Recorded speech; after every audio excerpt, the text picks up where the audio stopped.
কার্শিয়াংয়ের Dowhill world's most haunted বা বলা ভালো ইন্ডিয়ার মোস্ট হন্টেড জায়গার মধ্যে একটা। সেখানে সন্ধ্যে 7:30-8টার সময় দুটো ছেলে রাস্তা হারিয়ে ফেলে পাইন ফরেস্টে। হঠাৎ টাটা সুমোটা কার্শিয়াং ঢোকার একটু আগে দাঁড়িয়ে গেল, নাকি ওর টায়ারটা পাংচার হয়ে গেছে।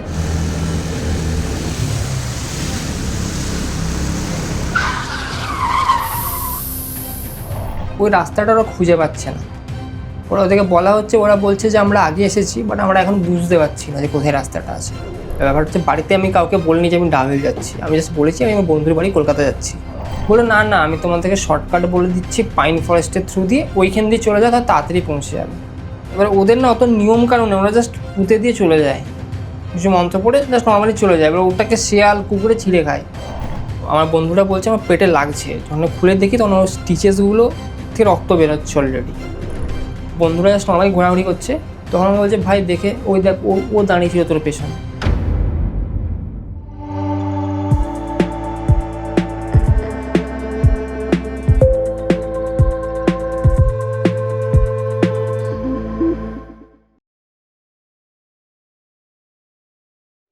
নমস্কার, আমি আবির আর আপনারা দেখছেন বেঙ্গল আলটিমেট পডকাস্ট। আজকেও নতুন ঘটনা নিয়ে আমরা চলে এসেছি এবং আজকে আমাদের সাথে আছে অঙ্কন। ওর ভিডিও আপনারা আগেও দেখেছেন, ওর ঘটনা আপনারা শুনেছেন এবং অনেক ভালো ভালো ফিডব্যাক আমরা পেয়েছি। তো আজকেও ও এসছে ওর জীবনে ঘটা দুটো ভয়ঙ্কর ভৌতিক ঘটনা শোনানোর জন্য। তো অঙ্কন, কেমন আছিস? নমস্কার দর্শক বন্ধু, আমি অঙ্কন। খুবই ভালো আছি। ছুটি 1 মাস বাড়িতে কাটিয়ে এলাম, খুবই মজা করেছি বাড়িতে। তো পরীক্ষা হয়ে গেছে, বাড়ি গেছিলিস, প্রচুর ঘোরাঘুরি, খাওয়া দাওয়া, একদম তার সাথে ওয়ার্ল্ড কাপ। তার সাথে ওয়ার্ল্ড কাপ একদম। তো আপনারা তো জানেন, আগের ভিডিও তো দেখেছেন যে ও খেলা নিয়ে খুব প্যাশনেট, স্পেশালি ফুটবল। তো এখন খেলা তো রোজই দেখা হচ্ছে, রোজ। এখন শিফট চলছে, শুধু রাতের শিফট, ভোরের শিফট। ঠিক। তো কেমন লাগছে আবার চ্যানেলে এসে? আমি আগেও এসেছি, আগেও বলেছি যে আমি খুবই প্রাউড ফিল করি যে আমি এরকম একটা প্ল্যাটফর্মে আসতে পেরেছি। তার জন্য আবির দেন হোল টিমকে খুবই থ্যাংক ইউ। আবারও এসে ভালো লাগছে, তুমি যখন জানালে আমাকে যে আমাকে আসতে হবে, আমি তো তোমাকে বললাম তুমি একবার ফোন করবে, আমি চলে আসবো। কারণ তোর কাছে যে দুটো ঘটনা ছিল আমরা সংক্ষিপ্ত আকারে শুনেছিলাম, তো আমার মনে হলো যে দর্শকদের এটা জানা দরকার, দুটো ভৌতিক ঘটনা। প্রথম ঘটনাটা আজকে আমরা শুনে নেব। তো কি ঘটেছিল তোর সাথে? দেখো, প্রথম ঘটনাটা যদি বলতে যাই তার আগে তোমার একটু ব্যাক স্টোরি জানতে হয়। তো সেই ব্যাক স্টোরিটা হচ্ছে 2022-এর ঘটনা। আমাদের একটা ফ্যামিলি ট্রিপ হয়, ঠিক আছে, ইনক্লুডিং আমার নিজের বাবা মার সমেত আমার মা বাড়ির ফ্যামিলি ম্যাক্সিমাম ছিল। তো আমাদের প্ল্যান হয় পাহাড়ে, ইনক্লুডিং তোমার মিরিক, দার্জিলিং, কার্শিয়াং। আর যেহেতু কার্শিয়াং সবাই জানে একটা হন্টেড প্লেস, তো আমি স্পেশালি ওটা অ্যাড করেছিলাম কার্শিয়াংটা, আমি যেহেতু প্ল্যান বানিয়েছিলাম। তো আমাদের ট্রিপটা ছিল আমরা মিরিক ফার্স্ট ডে যাবো, দিয়ে দার্জিলিং ঢুকবো, দার্জিলিংয়ের সাইট সিন ঘুরে লাস্ট ডেতে আমরা কার্শিয়াং হয়ে শিলিগুড়ি নামবো, দিয়ে বাড়ি ফিরে যাবো। তো লাস্ট ডের দিন আমরা সকাল সকাল উঠেছি, তোমার সানরাইজ দেখেছি টাইগার হিলে, দেন পাতাশিয়া লুপ, দেন মনেস্ট্রি, দেন হোটেলে ফিরেছি। এবার হোটেলে ফেরার পর আমরা এবার গাড়িতে চাপবো, প্যাকিং ডান। ওখান থেকে আমরা কার্শিয়াং দেখবো, কার্শিয়াং থেকে আমরা শিলিগুড়ি বাস স্ট্যান্ডে চলে আসবো। তো অ্যাজ ইউজুয়াল আমরা নেমেছি, গাড়িতে যাচ্ছি কার্শিয়াংয়ের পথে। তো যেতে যেতে দুটো গাড়িতে ডিভাইড ছিল আমাদের ফ্যামিলিরা, একটা স্করপিও ছিল, একটা টাটা সুমো ছিল। টাটা সুমোটাতে ম্যাক্সিমাম লোক ইনক্লুডিং অল প্যাকেজেস, ঠিক আছে, আর স্করপিওটাতে কম লোক ছিল। সবাই তোদের ফ্যামিলির লোক? সবাই ফ্যামিলির লোক। তো টাটা সুমোটা আগে যাচ্ছিলো, স্করপিওটা আমাদের পেছনে ছিল, ওকে ফলো করে করে যাচ্ছিলো। হঠাৎ টাটা সুমোটা কার্শিয়াং ঢোকার একটু আগে দাঁড়িয়ে গেল, নাকি ওর টায়ারটা পাংচার হয়ে গেছে। টায়ার পাংচার হতেই পারে, তো টায়ার সারালেন ওনারা, দিয়ে আবার যাচ্ছি। বাট ওরা কিছুতেই কার্শিয়াংয়ের যে সাইড সিনের যে স্পটগুলো, মানে ডাউহিল চার্চ বলো, ডাউহিল স্কুল, ঠিক আছে, তারপর একটা স্কুল আছে যেখানে ওই ম্যাহুনা শুটিং হয়েছিল, ওই স্কুলটা ইনক্লুডিং, ওই রাস্তাটা ওরা খুঁজে পাচ্ছে না। ওদেরকে বলা হচ্ছে, ওরা বলছে যে আমরা আগে এসেছি, বাট আমরা এখন বুঝতে পারছি না যে কোথায় রাস্তাটা আছে। এরকম একটা স্ট্রেঞ্জ। সেই করতে করতে আমার আগের গাড়িতে, মানে টাটা সুমোটাই আমার মামি ছিলেন, ওনার হঠাৎ করে বুকে ব্যথা স্টার্ট হয়। আচ্ছা, ঠিক আছে। তো বুকে ব্যথা যখন স্টার্ট হয় তখন অলরেডি আমরা চিমনি পার্কের সামনে দাঁড়িয়ে আছি। ওখানে নামা হলো, নেমে পড়ে মানে সকাল থেকে কিছু খাওয়া দাওয়া হয়নি, তো খাওয়া দাওয়ার জন্য সব খুঁজতে গেল, কিছু থেকে খুঁজে পেলো না। তো এইদিকে মামির বুকে ব্যথা বেড়েই চলেছে। তো ওখানে দুটো ড্রাইভার একটা মহিলার সাথে কথা বললেন, উনি জানি না কি বললেন, বাট ওটা শোনার পর আমার বাবা খুব ভয় পেয়ে গেছিলেন। বাবা বললেন এখানে থাকবো না, এখান থেকে চলে যাবো তাড়াতাড়ি। তখন আমাদের ইমিডিয়েট ফল ব্যাক করলাম আমরা, মানে তাড়াতাড়ি নেমে চলে এলাম। নেমে চলে এসে আমরা শিলিগুড়ি ঢোকার ঠিক আগে একটা রেস্টুরেন্টে দাঁড়ালাম। ওখানে খাওয়া দাওয়া যখন করছি তখন মামি পুরো স্টেবল, মামির না বুকে ব্যথা আছে, না যে মানুষটা একটু কুঁকড়ে যাচ্ছিল সেই মানুষ কিছুই নেই, আর জাস্ট নর্মাল। আচ্ছা, ঠিক আছে, তো আমার মনে একটা রাগও হচ্ছিল যে কী কারণে বুকে ব্যথার জন্য আমি কার্শিয়াং ঘুরতে পারলাম না। একটা জেদ ছিল তখন মনে, যে অ্যাট এনি কস্ট আমি তো আসবো এখানে। কারণ কার্শিয়াং নিয়ে তো আমরা মানে প্রচুর ঘটনা শুনেছি, গল্প শুনেছি। হ্যাঁ, মানে ছোটবেলায় যখন ইউটিউবে সার্চ করতাম যে haunted place in West Bengal, আগে কার্শিয়াং দেখা, Kurseong specially Dowhill, death road. ঠিক আছে, এটা দেখার খুব ইন্টারেস্ট, এটা মিস করে গেছি এত সামনে থেকে এসে, একটা মনে মনে রাগ হচ্ছে। তো আমি তো মনে মনে জেদ ধরে নিয়েছি, আমি তো এখানে আসবোই। তো আমি বাড়ি ফিরলাম, বাড়ি ফেরার 2-3 দিনের মধ্যে আমি আমার বেস্ট ফ্রেন্ডকে ফোন লাগালাম যে ভাই এরকম এরকম হয়েছে, তো আমি তো আবার যাবো, তুই কি আমার সাথে যাবি? ও বললো যে ওর গল ব্লাডারে স্টোন হয়েছিল, ও বললো দাঁড়া আমার অপারেশনটা হয়ে যাক তারপরেই যাব। এবার তার 3 মাস পর ওর অপারেশন হলো, ওর স্টিচ তখনও লাগানো। ওখানে ফোন করছি, ভাই আমি যেতে হবে কাল পরশু, আমি টিকিট কেটে নিচ্ছি, তুই চ। বলছে ভাই আমার স্টিচ আছে, আমি যে কিছু হবে না, যা হবে ওখানে ম্যানেজেবল। দিয়ে ও স্টিচ নিয়ে বুক করা হলো। ব্যাপারটা হচ্ছে বাড়িতে আমি কাউকে বলিনি যে আমি ডাউহিল যাচ্ছি, আমি জাস্ট বলেছি আমি আমার বন্ধুর বাড়ি কলকাতা যাচ্ছি। দিয়ে বড় ব্যাগ প্যাক করেছি, বড় সড়ো দিয়ে বেরিয়ে গেছি। দিয়ে ও আমার দুর্গাপুর থেকেই বাস ছেড়েছিল, তো চাপলাম, দিয়ে সকাল সকাল নামলাম শিলিগুড়িতে নামার পর আমরা একটা শেয়ার কার করলাম, আমরা কার্শিয়াংয়ের হোমস্টেতে দাঁড়ালাম। ঠিক আছে, যখন আমরা কার্শিয়াং হোমস্টে দাঁড়াই তখন 11টা বাজে। আমি ওর বন্ধুটাকে বললাম তো একটু রেস্ট নিয়ে নে, বিকেলবেলা দিয়ে আমরা হাঁটতে হাঁটতে একটু লোকালটা ঘুরবো। এটা 2022 সালে? না, তখন 23 পড়ে গেছে। 23 পড়ে আচ্ছা। গেছে, ঠিক আছে। কারণ আমি বললাম 2022-এর আমি ফ্যামিলি ট্রিপ যখন করছিলাম তখন ওটা দুর্গাপুজো ছিল, অক্টোবর মাস। ওকে, ঠিক আছে, আর যখন আমি এই বন্ধুর সাথে আছি তখন ওটা মার্চ পড়ে গেছে already। মার্চ, ওকে। ঠিক আছে, তো আমরা একটু খাওয়া দাওয়া করে রেস্ট নিলাম, দিয়ে আমরা ওই 3টে নাগাদ আমরা হাঁটতে হাঁটতে বেরোলাম। আমরা ম্যাপে দেখলাম যে ডাউহিল চার্চটা কোথায়, দিয়ে জাস্ট সামনে আমার বন্ধুরা জিজ্ঞেস করছে কত দূর, আমি বললাম এই তো এই একটা উঠবি তারপরে ডাউহিল চার্চ। তো ও তো বেশ যাচ্ছে, আমিও রাস্তা চিনি না আসলে, ম্যাপে তো দেখাচ্ছে আর পাহাড়ের রাস্তায় কোথা থেকে কোথায় বুঝতে পারছি না। তো বলছে তুই আমাকে ঠিক করে বল তো কোথায়। তো আমি ওকে দেখালাম, বলছে তুই এত দূর আমাকে হেঁটেই নিয়ে যাবি? আমি বললাম যে ভাই কোনো অসুবিধা হবে না, তুই আমার সাথে চল। দিয়ে প্রথম কিছুটা গিয়ে রাস্তাটা হারিয়ে গেলাম, দিয়ে লোকালদেরকে জিজ্ঞাসা করলাম, দিয়ে কারোর বাড়ির বাগান দিয়ে কারোর সাইড লন দিয়ে আমরা চলে গেলাম, দিয়ে ডাইরেক্ট একটা সাইড রাস্তা দিয়ে দেখলাম ডাউহিল চার্চের ঠিক সামনেটাতে উঠলাম। আচ্ছা, হ্যাঁ ওখানে অনেকগুলো রাস্তা আছে। হ্যাঁ, উঠলাম, খুব মজা পাচ্ছি, ডাউহিল চার্চ যাবো, আমি ভিডিও চালাচ্ছি। দিয়ে ডাউহিল চার্চের সামনেটায় গিয়ে দাঁড়িয়েছি, ওখানে আরও কয়েকটা টুরিস্ট ছিলেন, গল্প তখন করছিলেন। ঢুকতে দিত, এখন টোটালি প্রোহিবিট করে দিয়েছে। দিয়ে তারপরে আমরা ওখানেই ঘোরাঘুরি করছি, ফটো ক্লিক করছি, এরকম কি মারছি ডাউহিল চার্চের ভিতরে কি আছে না আছে অল দ্যাট। দূরে একটা জায়গায় একটা মহিলা বসেছিলেন, অ্যান্ড উনি ঠিক যেন সবার থেকে আলাদা। ঠিক আছে, একলাই বসে আছেন, কে কী করছে ওনার কিছুতে মন নেই। তো আমার তখন একটা ব্লগিং করার ইচ্ছে ছিল, আমি ক্যামেরাটা নিয়ে ওনার কাছে গেলাম, একটু শুনতে চাইলাম যে ব্যাপারটা কী আছে। তো উনি আমাকে কিছুই তেমন বললেন না, যে এখানে কিছু মানে এটা কি ডাউহিল চার্চের পাশ দিয়ে উঠে ডরমেটরির ওই মানে ওই জায়গাটা? না, দেখবে ডাউহিল চার্চের একটা মানে বাউন্ডারি তার টাঙানো আছে। হ্যাঁ, তার রয়েছে। হ্যাঁ, তারের ওখানে উনি বসেছিলেন, মানে একদম ফ্রন্টেই তো? একদম ফ্রন্টে Okay, বসেছিলেন। okay, ঠিক আছে, জিজ্ঞাসা করলেন, তো উনি আমাকে মানে ওই চার্চের ব্যাপারটা সাইড করে দিয়ে বললেন যে তুমি এখানে কিছুই নেই, এখানে ডাউহিল চার্চে কী দেখবে, তুমি বরঞ্চ ডাউহিল পার্ক যাও, ডাউহিল পার্কে অনেক কিছু আছে, ওখানে অনেক কিছু দেখতে পারবে। বললাম ঠিক আছে। তো আমি বললাম যে এখন যেতে গেলে তো সন্ধেবেলা হয়ে যাবে, কারণ মানে আমাদের হোমস্টে থেকে উঠতে 4:30 বেজে গেছিলো, 4:30-5টা তখন বাজে অলরেডি। বললো না আমি তোমাদেরকে শর্টকাট বলে দিচ্ছি, পাইন ফরেস্টের থ্রু দিয়ে ওইখান দিয়ে চলে যাও, তার তাড়াতাড়ি পৌঁছে যাবে। আমি ঠিক আছে বলে দিন। দিয়ে ঠিক ডাউহিল চার্চটা থেকে একটু বেরোবো, বেরিয়ে যে গেটটা আছে ভিক্টোরিয়া বয়েজের, তার ঠিক ডান দিক দিয়ে একটা পাইন ফরেস্ট রাস্তা দেখিয়ে দিলেন উনি। তো আমি আর আমার বন্ধু আমাকে বললো যে এত সন্ধে গেছে তুই কি যাবি? বললাম শর্টকাট একটু যাবো, তুই না পাই তাহলে ফিরে চলে আসবো। আমরা গেলাম, যাচ্ছি, যেতে যাওয়ার সময় কোনো অসুবিধা নেই, একদম সব নর্মাল ঠিকঠাক গেলাম। ডাউহিল পার্ক দেখলাম, ডাউহিল পার্ক থেকে রিটার্ন করছিলাম, অলরেডি 6:45 বেজে গেছে। আর পাইন ফরেস্টে তাড়াতাড়ি সন্ধে নামে একদম, মানে জাস্ট ওখানে 4:30-5টার পরই কেউ যেতে চায় না, মানে ঠিক সেই টর্চ অফের মতন আলোটা বন্ধ হয়ে গেলো, সূর্য আলোটা। তাই আমি বন্ধুরাকে বললাম যে ভাই রাস্তাটা চিনিস তো, কারণ আমি ভুলে গেছি, আমার কোনো মনে নেই। দিয়ে আমরা জাস্ট ওই মনে করতে করতে আসছি, কিছুক্ষণ পর মনে হলো না আমরা রাস্তাটা ভুলে গেছি, এতক্ষণ তো আসতে লাগেনি আমাদের, আমরা তো আসার সময় তো ফটাফট চলে এসেছি, যাওয়ার সময় এত সময় লাগছে কেন? আর যখন আমি ওটা বুঝতে তখন অলরেডি 6:45 বাজে, আর ওখানে ঘুটঘুটে অন্ধকার। তো ডাভিলের যে গেছে সে অলরেডি জানে যে ওখানকার পাইন গাছগুলো অনেক পুরনো, ওটা গায়ে শ্যাওলা ট্যাওলা রাত্রেবেলা যদি দেখা হয় তাহলে খুব ভয় লাগবে দেখলে, ঠিক আছে। তো বন্ধুটা তো জাস্ট ব্ল্যাঙ্ক, কী করবে কিছু বুঝতে পারছে না। তো আমরা জাস্ট নর্মালি হাঁটছি, মানে কিছু তো একটা উপায় বের করতে হবে। আর এদিকে হোমস্টেতে নিয়ম হচ্ছে 9টার আগে না ঢুকলে ওরা তালা মেরে দেবে।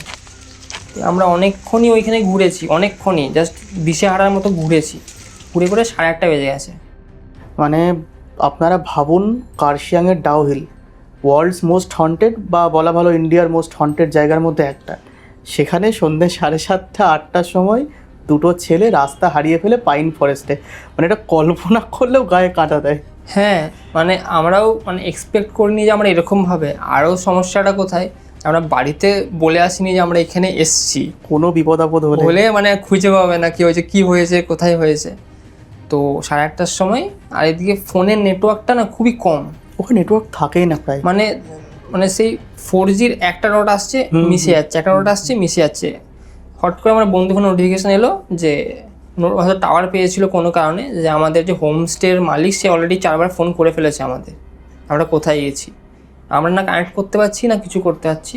ওই করতে করতে একটা জায়গায় ওই পাইন ফরেস্টের ঠিক একটা মানে কী হলো বেশ, ওই জায়গাটা একটু সমতল জায়গা, ওই জায়গাতে আমি দাঁড়ালাম। দাঁড়িয়ে পরে আমার বন্ধুরা বলছে আমার পেটে লাগছে, যখন খুলে দেখি তখন ওর স্টিচেসগুলো থেকে রক্ত বেরোচ্ছে অলরেডি। ওখানে একটা খুব বড় সমস্যা পড়েছিলাম যে অলরেডি স্টিচ থেকে রক্ত বেরোচ্ছে না, একটা বাজে কন্ডিশান। সেই করতে করতে আমি ওইদিকে পুরো ফোকাসড, হট করে আমার পেছনে আমি পুরো বুঝতে পারছি কেউ একটা পুরো স্পষ্ট দাঁড়িয়ে আছে। মানে সেই ফিলটা হয় না যে কেউ একটা তোমার দিকে দাঁড়িয়ে আছে বাট তুমি তাকে দেখতে পাচ্ছ না, ওরকম পুরো ফিল। বাট আমি তো জানি ওই জায়গাটা হন্টেড, আমার বন্ধুটা তো জানে না হন্টেড। ও বলছে ভাই তোর পেছনে কি কেউ দাঁড়িয়েছিল, মানে তুইও বুঝতে পারলি, ও ফিল করলি। হ্যাঁ, মানে ধরো এরকম সামনাসামনি আমি তোমাকে দেখছি, তোমার কি কোথায় লেগেছে আমি তো দেখতে পাচ্ছি না পেছনে, আমি ফিল করতে পারছি। আমার বন্ধুরা আমাকে বলছে ভাই তোর পেছনে কেউ দাঁড়িয়েছিল, কিছু বুঝতে পারলি?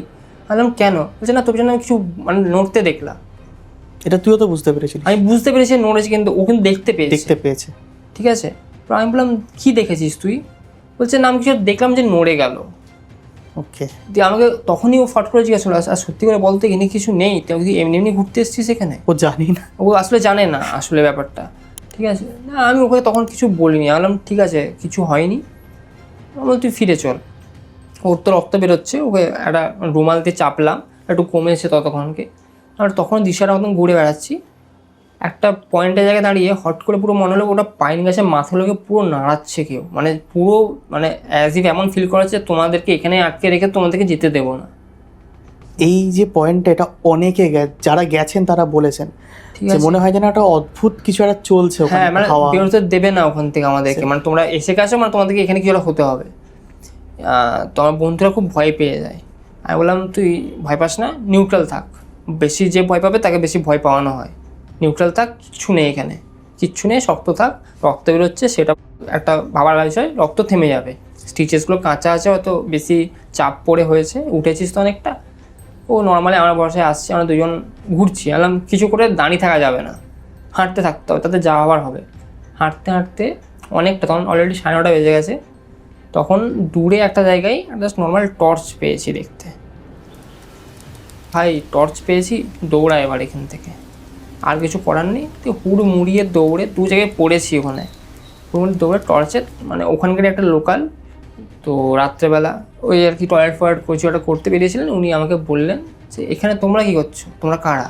আমরা বললাম যে এরকম ব্যাপার, আমাদের এখানে বলেছিলেন।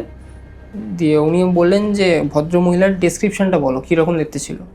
তো বললো এরকম কোনো মহিলা এখানে নেই, কেউ নেই ওখানে এরকম, না ওরকম ডেসক্রিপশানের মহিলা কেউ নেই, তোমরা যাতে সেটা কিছু দেখো নি, তুমি তাহলে তুমিই স্পেশালি দেখেছো, অন্য কেউ দেখতে পাইনি।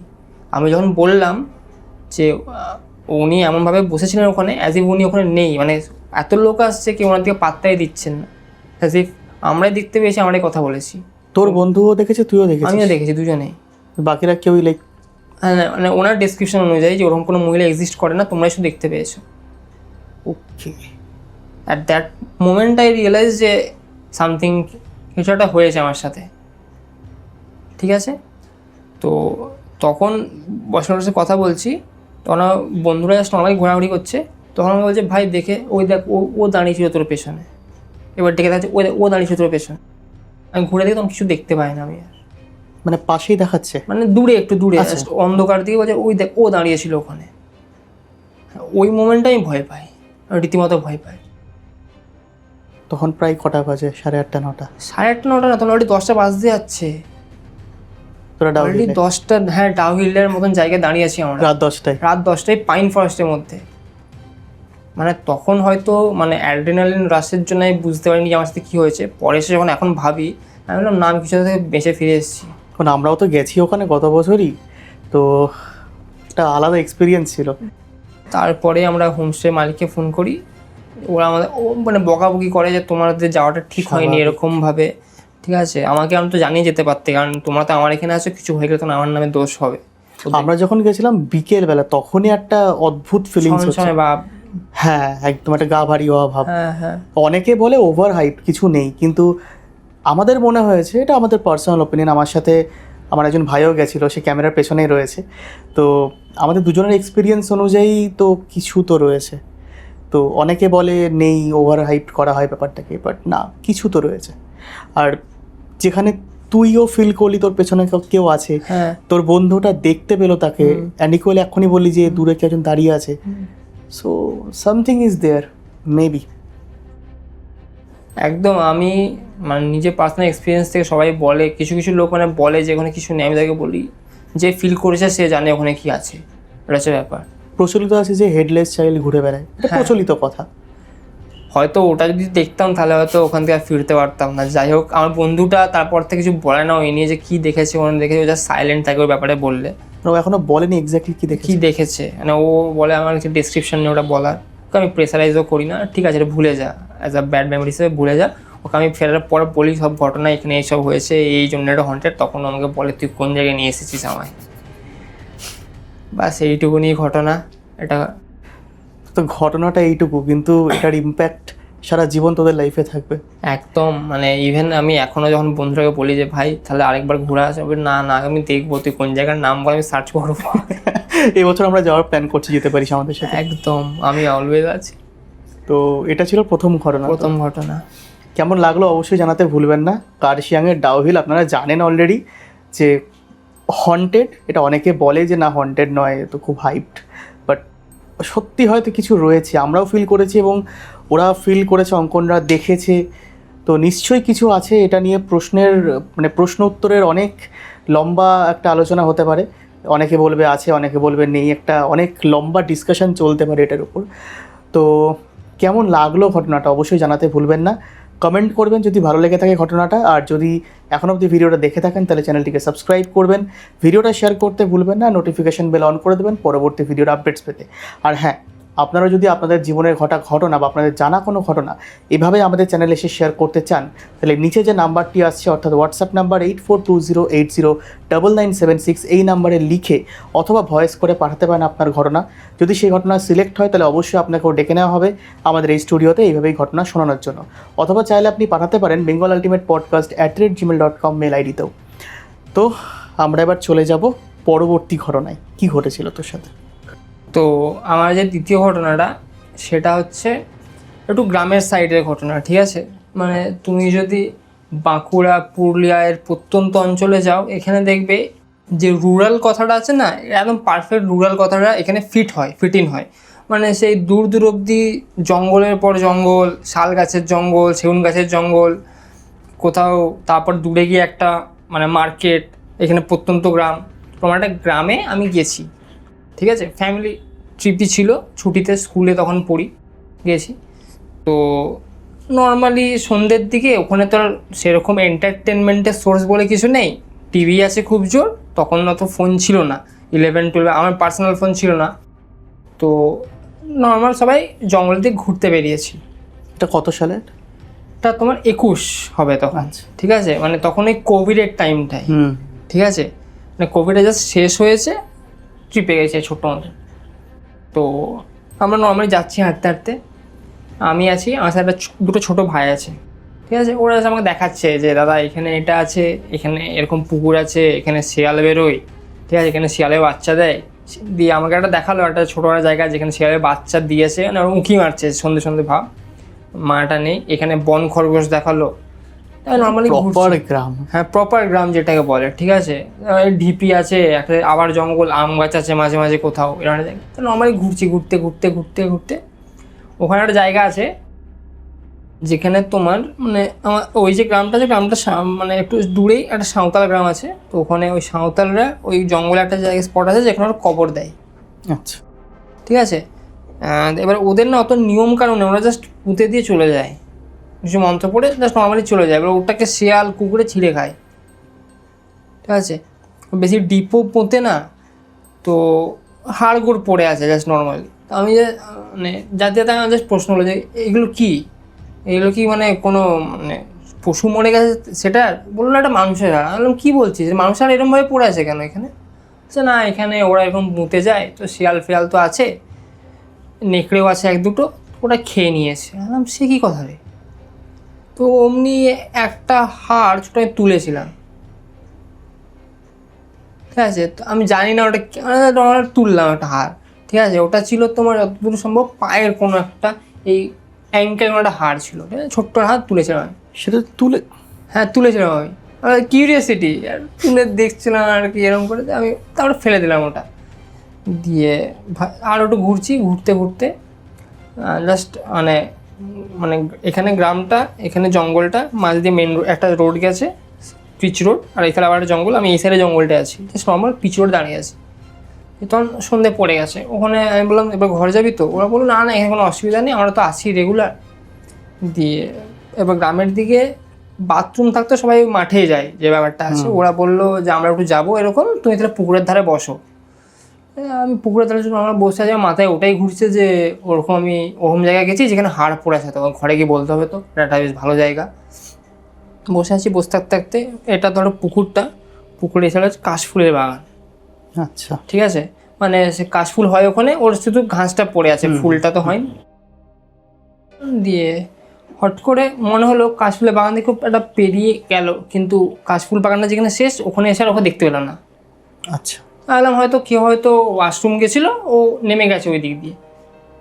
আমার ভাইরাও আসছে না, আমি থেকে ডাক পেলাম, কী তোরা কোথায়? ডাকলাম অনেকবার, কোথায় গেছিস তোরা? ওরা দেখে বললো যে দাঁড়া আসছি। আর আমরা বসে আছি, আমি পাথর ছুঁড়ছি পুকুরে জলটা নড়ছে। উনি করতে করতে হট করে ওইখানে একটা হালকা মানে হাওয়াটা একটু স্পিড আপ হলো, তো ওই কাশফুলের যে ঘাসগুলো ছিল ওটা নড়লো, দিয়ে হাওয়াটা থেমে গেল। তাও দেখছি কাশফুলের ঝোপটা নড়ছে। কটা বাজে তখন? মোটামুটি 6টা 6:30, ঠিক আছে, সন্ধ্যে 6টা। হ্যাঁ আমি বলছি ওটা তোমার ওই সেপ্টেম্বর হবে, ঠিক আছে। আচ্ছা, যে খুব তাড়াতাড়ি সন্ধে হয়ে যাচ্ছে সেটাও না, যে অনেকক্ষণ রোদ আছে সেটাও না, ঠিক আছে, মাঝারি। আর ফাঁকা জায়গা তো, বুঝতে পারছি সূর্যটা অস্ত চলে গেছে, তাও একটু আলো আছে, শেষে বেলার আলো আছে, নড়ছে। ব্যাপারটা কি নড়ছে কেন? এখানে কোনো শিয়াল ফিয়াল চলে এসে শর্ট করে আমি উঠে দাঁড়ালাম, 2-3টে পাথর নিলাম, কারণ ওখানে শিয়ালের উপদ্রবটা খুবই বেশি। সন্ধ্যাবেলা সবাই ওরা গ্রুপে বেরোয়, শিকার করে, ওরা জঙ্গল কিছু পেয়েছে খাচ্ছে। ভাবতে আমি বলি চ আবার গিয়ে দেখি ওখানে কী আছে। তো জাস্ট নর্মালি আমি হাঁটতে গেলাম, তখন 2-3টে ফাঁকা পাথর ছুড়লাম, বললাম কিছুই হলো না। আমি আবার নড়ছে, গিয়ে দেখি যে ওটা ঘুরে দেখি কিছুই নেই, ওখানে ফাঁকা। আমি বললাম ব্যাপারটা তো বুঝতে পারলাম না কী হলো। দিয়ে ভাইরা ততক্ষণে চলে এলো, ভাইরা চলে এসে আমি ব্যাপারটা বললাম, ওদেরকে আর কিছু বললে আমরা রিটার্ন করে গেলাম, ঠিক আছে। তো ওরা বললো যে চ হয়ে গেছে। বললাম ঠিক আছে চল তাহলে বাড়ি যাই। বাড়ি গেলাম, বাড়িতে গিয়ে কনস্ট্যান্টলি মাথায় ওই জিনিসটাই ক্লিক করছে যে আমি হাড়টা তুলেছিলাম সেটার জন্যই কিছু হলো, হাড়টা তুলেছিলাম সেটার জন্যই কিছু হলো। ক্লিক করতে তার পরের দিন বললাম যে ভাইকে চ তাহলে আরেকবার ওখানে জায়গাটায় যাই, ঠিক আছে। এরপর ইচ্ছে করে সন্ধে করেই গেছি, না সন্ধে করেই যাবো। মানে তুই একটা হাড় তুললি, হ্যাঁ, আবার সেই জায়গাতেই তুই আবার দেখার জন্য পরের দিন গেলি? হ্যাঁ, যে ওটার জন্যই কিছু হচ্ছে, কিউরিয়াসিটি। ছোটোবেলায় হয় না যে একটা জিনিস হয়েছে, কেন হয়েছে না হয় জানতে। এর আগের ঘটনাগুলো যেখানে যেখানে শুনেছিলাম সেখানেও তোর সেম এই কিউরিয়াসিটির জন্য বিপদে পড়েছিলিস। যাই হোক, দিয়ে আমি গেছি ভাইকে নিয়ে। তো ওকে যেতে যেতে আমি ব্যাপারটা বলছি, জানিস আমার সাথে কালকে এই ঘটনাগুলো হচ্ছে। ও তখন বলছে না যেতে হবে না। আলাম তুই চল না। বলছে না কিছু যদি হয় তুই তো দৌড়ে চলে আসবি, আমি দৌড়াতে পারবো না। আলাম না তোকে ছেড়ে আমি আসবো না, হয়েছে। দিয়ে আমরা পৌঁছেছি ওখানে জায়গাটাতে। দিয়ে ওই জায়গাটা অ্যারাউন্ডে ঘুরতে ঘুরতে মানে ওই সাঁওতাল গ্রামের একটা বয়স্ক লোক ও জাস্ট মাঠে ওই জায়গা থেকে বেরোচ্ছে। ও আমাদেরকে দেখতে এলো, দেখে আমাদেরকে বললো যে তোমরা এখানে আসনি, আসা ঠিক হয়নি তোমাদের, তোমরা কারা, কেন এসেছো? আমরা বললাম যে আমরা এরকম এদের বাড়ির ছেলে, না তোমরা এখানে আসবে না। দিয়ে খুব বকাবকি করলো। না বকার কি আছে, জায়গাটা তো সরকারের জায়গা, তোমরা পুঁচ্ছ বললে তো এটা তোমাদের না, জানি তোমাদের একটা স্যাক্রেড জায়গা, বাট আমি তো নিয়ে এসে কিছু ক্ষতি করছি না জায়গাটা, আমি জায়গাটা যথেষ্ট রেসপেক্ট জানাচ্ছি। দিয়ে ওটা বলার পর আমার একটু রাগ হলো। হ্যাঁ কেন হলো এখানে? আমি জাস্ট নর্মালি রাগের ছলে জাস্ট সেই পায়ের পাথরটা ঠুকলাম, আমি জাস্ট বেরিয়ে চলে এসেছি ওখান থেকে। যেতে যেতেই শরীরটা কীরকম একটা অস্বস্তি বোধতে ফিল করছে। আমার ভাই কিন্তু নর্মাল, ঠিক আছে। ও আমাকে তখন বলছে কেন বেকার বেকার মুখে লাগলে। আমি কেন বলবো না, আমি তো কিছু ভুল বলছি না ওকে। ও বললো তুই তাহলে আবার বস, আমি যাই ওখানে। ওয়াশরুম থেকে আসছি, আমি সব বসে আছি ওখানে। শরীরটা বহুত ভারী লাগছে, মানে এত ভারী, যাতে আমার হালকা শরীর, আমি এত ভারী ফিল করি না। চট করে মাথাটা যেন ধরে ধরে যাচ্ছে। এবার ওই পয়েন্ট টাইমে আমার যেন নিজেরই মনে হলো আমি হ্যালুসিনেট করছি। আজকে যেন মানে আমার মনই বলছে ওই জায়গায় ঘাসটা নড়ছে, ঠিক আছে। মানে মাথাটা এতটাই মানে কি বলবো, কনসেন্ট্রেট করতে পারছে না, মনে হচ্ছে ওটা নড়ছে। তো আমি বললাম না, রোজ রোজ একই জিনিস হতে পারে না, আমি সত্যিকারে হ্যালুসিনেটই করছি, আমি বেশি ভেবে ফেলেছি ব্যাপারটাকে, ওই জন্য আমার শরীরটা ভারী ভারী লাগছে। তো তার পরের দিন আমি জাস্ট ঘরে ফিরে যাই।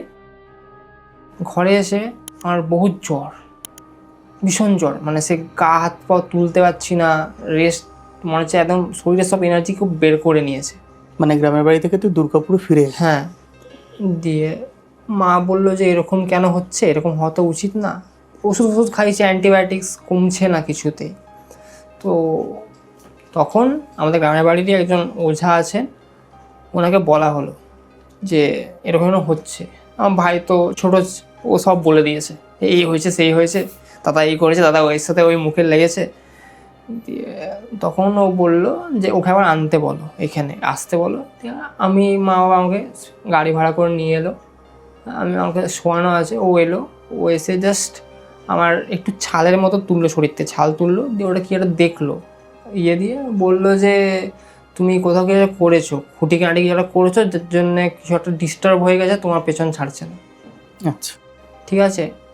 ও বললো যে তুমি এক কাজ, আমি তোমাকে একটা টেম্পোরারি সলিউশন দিতে পারি, আদারওয়াইজ তুমি যেখানে একটা করেছো তুমি সেখানে গিয়ে ক্ষমা চেয়ে আসো, তাহলে তোমাকে ছেড়ে দিতে পারে। আমার তখন আমি কেন বলবো, আমি তো ভুল কিছু করিনি, একটা হার তুলেছি, হারটা পড়েছিল আমি হাতে তুলেছি, এতে ভুল কাজ কি করেছি আমি? তখন একটা মানে একটা ব্যাপার থাকে না, ইগো ব্যাপারটা চলে আসছিলো। আমি কিছু ভুল করিনি, আপনি টেম্পোরারি কোনো সলিউশন দিতে পারলে দিন, তাছাড়া আমি যাব না ওখানে। দিয়ে উনি একটা টেম্পোরারি সলিউশন দিল। রাত্রেবেলা শুয়ে আছি, স্বপ্ন, এটা বলো না, স্বপ্ন দিয়ে বলছে তুই এখানে আসবি, তুই যখন করেছিস তুই এখানে আসবি, না আমি ক্ষমা চেয়ে যাবি, ঠিক আছে। তখন সকালে উঠে আমি মাকে বললাম যে এরকম। মা আমাকে বুঝিয়ে বললো যে দেখ, নেচারের সাথে তুই জোর খাটিয়ে তো পারবি না, ঠিক।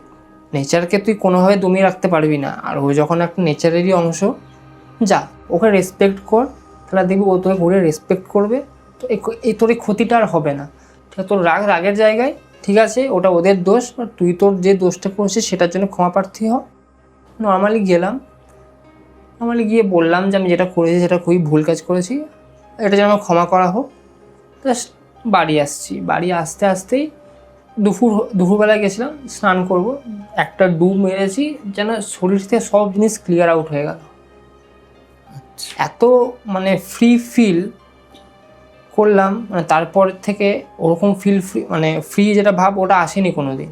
মানে শরীরে সব যেন ভাবনা চিন্তা কিছু নেই, আমি সব কিছু ফ্রি, আমার সব কিছু কেটে গেছে, কোনো চাপ নেই, কিছু নেই, সব কিছু সর্টেড, এরকম একটা ব্যাপার। আমি বাড়ি গেলাম, রাত্রেবেলা সিনে আবার স্বপ্ন দিয়েছিল যে তুমি যেটা করেছো সেটার জন্য খুবই ধন্যবাদ, মানে ওরকমভাবে যে ঠিক করেছো এটা, হ্যাঁ তুমি তোমার পয়েন্টটাও ঠিক, তুমি যেটা বলছো সেটাও ঠিক, বাট এটা কিছু করার নেই। এরা এখনও অতটা সিভিলাইজড হয়ে যেতে পারেনি যে এরা এরকমভাবে অর্গানাইজভাবে জিনিসটাকে করতে পারবে। তুমি তোমার জায়গায় ঠিক, বাট তোমার ওরকমভাবে পা মারা তোলাটা উচিত হয়নি, কোনো জিনিস এরপর থেকে তুলবেন, দ্যাটস অল ওকে।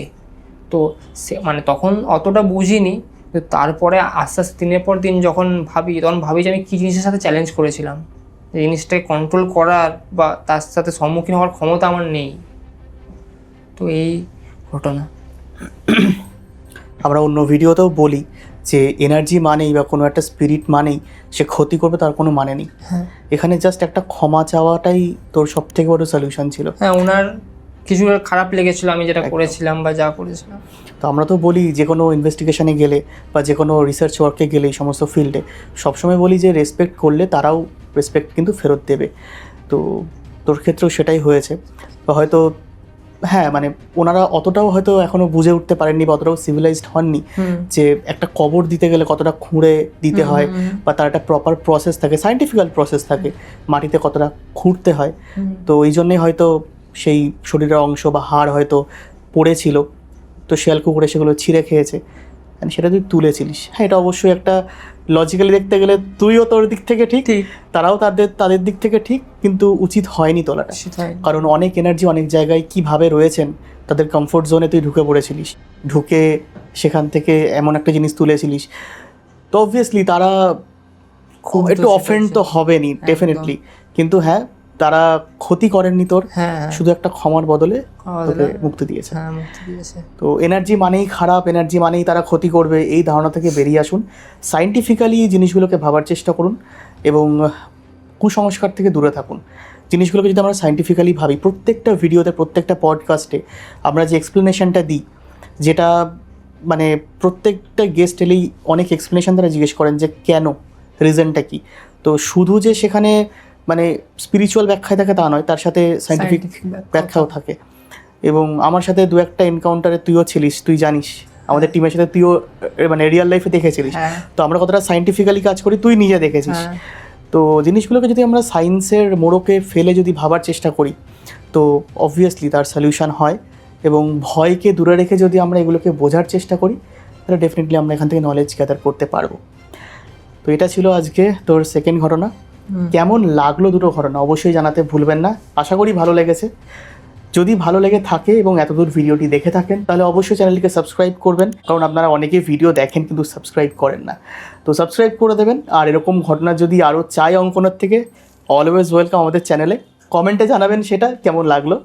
আর এরকম ভিডিও আর যদি দর্শকরা নিশ্চয়ই শুনতে চান, তো তোর কাছে কিন্তু আরও ঘটনা আছে, আমি যেটুকু জানি। তো আবার আসতে হবে, আবার আসবো।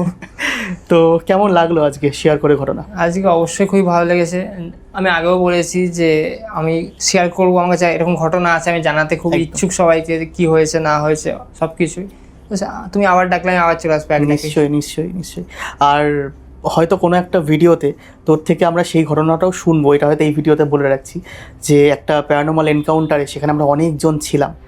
লোকেশন হয়তো আমরা রিভিল করবো না, যেখানে ক্যামেরার পেছনে যারা আছে তারা, তুই এবং আমরা একটা কমিউনিকেশন এস্টাবলিশ করেছিলাম, এবং সেটার অভিজ্ঞতাটা বেশ ভালো হয়নি, ডিরেক্ট থ্রেট এসেছিল সেখান থেকে। সেই ঘটনাটা হয়তো আমরা অন্য কোনো পডকাস্টে নিশ্চয়ই শুনবো। সেই মানে জিনিসের সাথে ডেলি এনকাউন্টার হয় আমার। হ্যাঁ একদম। তো ওই যে ওটাও সায়েন্টিফিক্যালি যদি আমরা ভাবি যে তাকেও কোনো ক্ষতি করবো না, তাকে ডিস্টার্ব করবো না, সেও তার মতো থাকবে, তুইও তোর মতো থাকবি। তো আজকের ভিডিও থাকলো এই অবধি। আজকে আমি ছিলাম আবির এবং আমার সাথে ছিল অঙ্কন। তো আমরা আবার আসছি নতুন কোনো ঘটনা নিয়ে, নতুন কোনো ভিডিওতে। ততদিন অবধি দেখতে থাকুন এবং শুনতে থাকুন। নমস্কার।